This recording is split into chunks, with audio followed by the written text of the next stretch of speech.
পারিস না কেন? হ্যাঁ, তুই তো অনেক বড় হয়েছিস, কাজই ভালো করিস পারিস না, জেনে শুনেও বিয়ে করিস না, কোনোদিনও বিয়ে করিস না। তো সকালবেলা এত অপমানি উঠে পরে ঘুম থেকে উঠে ভাবছি একটা কিছু করতে হবে, সবাইকে দেখাতে হবে, ঘুম থেকে ওঠার আগে সবার আগে কাজটা সেরে নিতে হবে। আর দেখুন সূর্য ওঠার আগে আমি ঘুম থেকে উঠে গেছিলাম আর তাড়াতাড়ি করে উঠে গেছিলাম আর এখানে ভিডিও অন করে দিয়েছিলাম।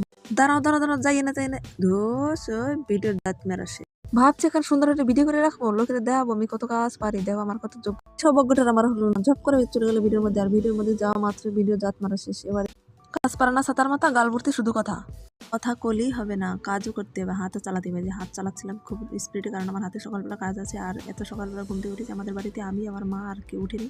আর একটা লোক দেখা যাচ্ছে, 3 প্রাণী মাত্র উঠেছে। সবাই কি ভাবিছিলে ডায়লগ গল্প? মোটেই না। এখন বাজে সকাল 5টা, আর এত সকালবেলা ঘুমিতে উঠা খুবই কষ্ট করে শীতের দিন। সব কষ্ট লেপ কথার মধ্যে চাপা দিয়ে ঝপাঝপ করে উঠে পড়লাম। উঠে একটু চলে আসলাম এখানে কাজে। আর এখানে জানার মধ্যে আমি একটা আয়ুর্বেদিক চিকিৎসা করে নিচ্ছিলাম, সেটা কারো চোখে পড়েছে? পড়িনি। পড়বি কেমনি?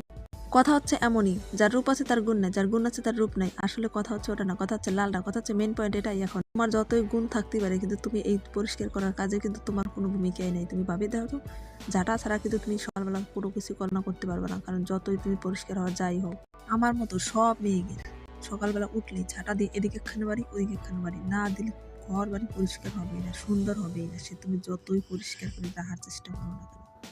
তাই তার যোগ্য সম্মান, প্রাপ্য সম্মান তাকে দিতেই হবে অবশ্যই। আর তার যদি সম্মান না করে, তাহলে কিন্তু আপনার ঘর বাড়ি কিন্তু যেমন আছে তেমনই কিন্তু পড়ে থাকবে না।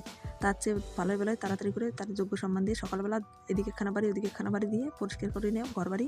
আর মেন কথা হচ্ছে ওটা না, মেন কথা হচ্ছে এটাই, তোমরা সকালবেলা ঘুম থেকে টানি তোলে না কাজে, সেই কাজ রাগ করে এরকম ঝাঁটা দিয়ে ঝাপাঝাপ বাড়ি মেরে উল্টাই দাও। আর এখানে আমি রুটি বেলছিলাম, আর রুটি বেলতে বেলতে আমার গল্প করা শেষ হয়ে গেল। আর পরের দিন একটা দেওয়া বানি ঝাঁটা বান্ধাটা টিক্স। যারা যারা ঝাঁটা বান্ধা দেখতে চাও তারা একটু কমেন্ট করে নেও।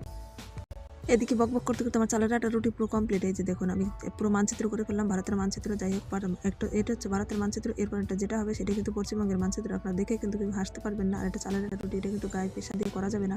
আর গায়ে প্রেসার দিয়ে করলে কিন্তু রুটি একদম খারাপ হয়ে যাবে। আর গায়ে প্রেসার দিয়ে করতে যাচ্ছিলাম, মানে তাড়াতাড়ি করে এক হাতে করছিলাম, এর জন্য একটু এরকম এলোমেলো হয়ে গেছে। আর এলোমেলো তো হবে না কেন, রুটি এত গোল বানানো লিখে গেছে, জপাজপ করে বানাচ্ছি, মানে এ তো ছিঁড়েই খেতে হবে। তো গোল বানানোর কি দরকার আছে? সেই তো রুটি ছিঁড়েই খেতে হবে, তাহলে তাড়াতাড়ি করে খাইয়ে নাও চালের আটার রুটি আর সঙ্গে বাসি তরকারি। মনে চালি খাও, না মনে চালি থুয়ে দাও, কারণ পরের ভাগে আমি বেশি পাবা না, আরেকবার খেতে পারবা না। এদিকে দেবো তরকারি, আমি কিন্তু ঠান্ডা তরকারি খাচ্ছি। আর ঠান্ডা তরকারি খাওয়ার কিন্তু একটা কারণ আছে, আমার তো ঠান্ডা তরকারি খেতে ভালো লাগে, এর জন্য আমি ঠান্ডা তরকারি রাখছি আমার জন্য আলাদা করে। আর এখানে সবার জন্য আলাদা করে রাখছি, যেটা মানে গামলায় আছে সেটা গরম করে দিতে হবে সবার জন্য। আর এখানে মাংস আর রুটি, চালের আটার রুটি খেয়ে কিন্তু সেই স্বাদ, আমি খাতে কিন্তু বেশ ভালোই লাগলো। আমি কিন্তু কখনো রুটি খাই না, তারপর আমি খেয়ে নিলাম একটুখানি। তো আজকের ভিডিওটা কেমন লাগছে সবাই একটু কমেন্ট করে জানান। শীত চলে যাওয়ার আগে একবার হলে চালের আটার রুটি দিয়ে মাংস খেয়ে ট্রাই করে দিয়ে নিই, কেমন লাগে। এই বছরের নতুন স্বাদ হতেই পারে। আর এতক্ষণ ধরে ধৈর্য সহকারে আমার ভিডিওটা দেখার জন্য আপনাদের অসংখ্য ধন্যবাদ। আর আজকের মতো চলে যাচ্ছি, দেখা হচ্ছে পরবর্তী কোনো ভিডিও নিয়ে। ততক্ষণ সবাই ভালো থাকবেন।